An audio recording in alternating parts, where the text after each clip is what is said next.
You know, I look forward to the Michigan turkey season there. I just absolutely love hunting turkeys.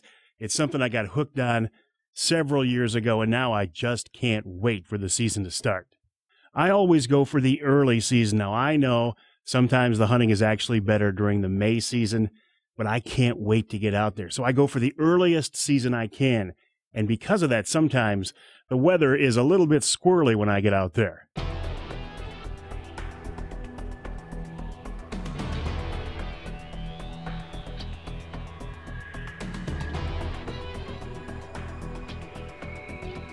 The birds are on the ground now, and they're quiet, but I don't blame them. It's only 35 degrees.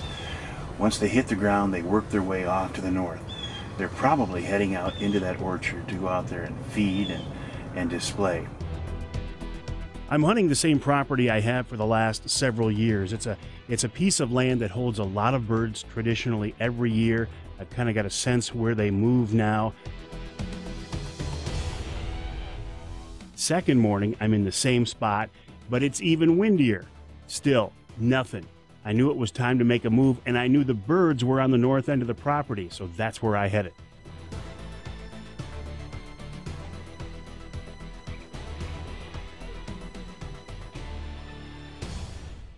I love to hunt out of a ground blind. Number one, it conceals your movement, and it protects you from the elements. And working with myself with a video camera next to me, there's a lot of stuff going on, a lot of movement, and the birds don't see me as well in a ground blind. In past years, I have not left the shoot-through mesh or the screen up on the windows.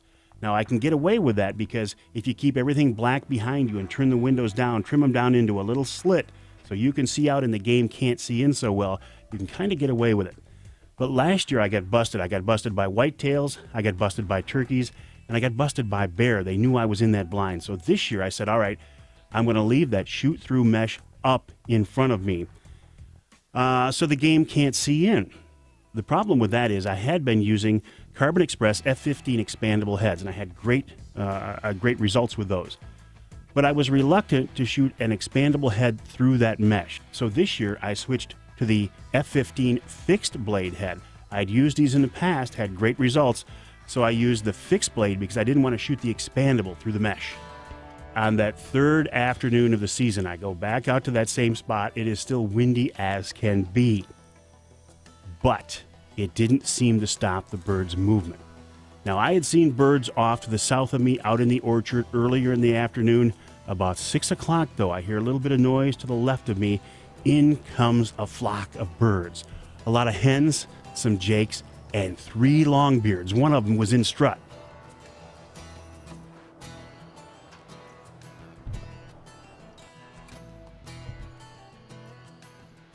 I had ranged a couple of bushes out there in front of me. One I knew was 20 yards, one I knew was 40 yards. So, a bird goes into strut out by a bush. Now, in my mind, this bush is the 20-yard bush. So I put my 20-yard crosshair on that animal. I shot underneath him. It was 40 yards. Fortunately, that serpent crossbow is so quiet, it didn't spook the flock. I was able to cock it while sitting in the ground blind, not something you can do with every crossbow, and get a second shot off. This time, I knew the bird was at 40 yards, so I put my second crosshair on it. Now, it was a different bird, but a known distance. I put my second crosshair. I squeezed the trigger. The arrow took off. It hit the bird. I thought, there, I got my turkey the third day of the season. Don't ever let anybody tell you that hunting with a crossbow is easy or too easy or that it's a done deal. I missed the first shot clean because I underestimated the distance the bird was out. The second one, I thought I center punched him. I found some feathers here. Now I found the arrow with the luminox still lit up. No blood on it at all. Just as clean as could be. Talk about a humbling experience. Now, I needed this because, to be honest, I had gotten a little bit cocky about hunting with that crossbow. I kind of made the statement and in my own mind said, look, whenever I pull the trigger on that crossbow, something goes down. So I needed to be brought back to reality, and believe me, missing 2 longbeards in the course of just a couple of minutes, it was a humbling experience.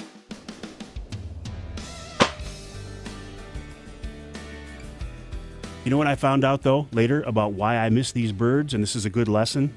My scope was off. That's an excuse a lot of people use. But I went out and shot my bow again, and the scope was off. Now, I don't know what happened. I had sighted it in just before the season. It was dead on. I didn't bump the bow that I know of. I didn't drop it. I didn't throw it in the back of the truck. I babied it. So how that scope got off, I don't know. But that's why I missed those 2 birds. So I shot it at target. I dialed it back in, dead on again, and I'm ready to go. The next several days in the blind in a variety of spots, I saw a lot of different weather. I saw a lot of birds. I saw hens, I saw jakes, I saw longbeards, but nothing that I could get a shot at or wanted to get a shot at. I saw some deer as well. One morning, I had a couple of fawns come in, a couple of last year's fawns. They played around in front of me for a while. That's one of the reasons I love turkey hunting. You get to see a lot of other wildlife as well. And those deer up close that morning, they were a nice distraction.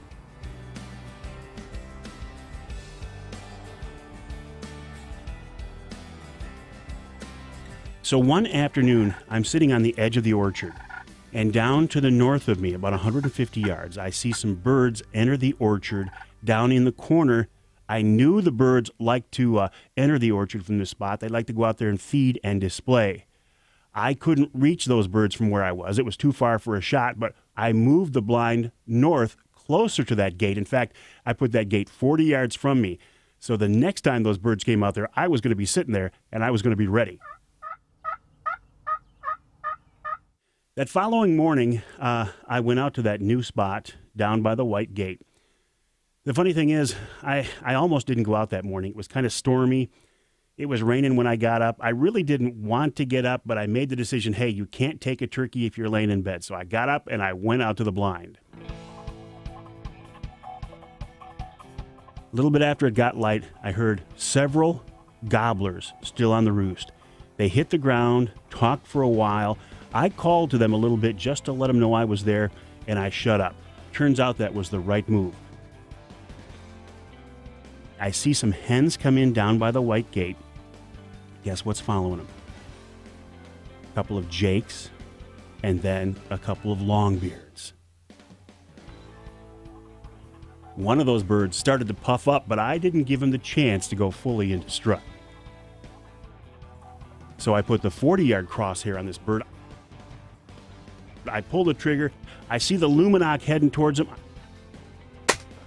About the time I hit that, though, I realize out of the corner of my eye, I see a bigger bird, a bigger longbeard come in. He was only about 20 yards. If I would have waited, I could have shot a bigger bird at a closer yardage. One of the things that's interesting about turkey hunting is once you put a bird down, a lot of times the other jakes and longbeards in the area will come over and work your bird over while it's on the ground. They did that this time. It's always interesting to see that. It's a little cruel, but it's Mother Nature in action, and it's pretty cool to watch.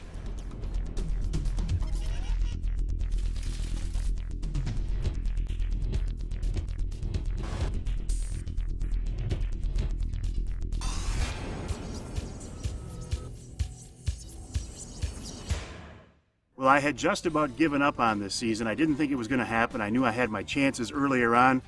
Couldn't connect, so to have those birds walk out here this morning and put a good shot on at 40 yards, which is where I missed before, is a real blessing. Thank you, Lord. Appreciate it. Another great Michigan turkey hunt, another great Michigan turkey season. Time now to go walleye fishing.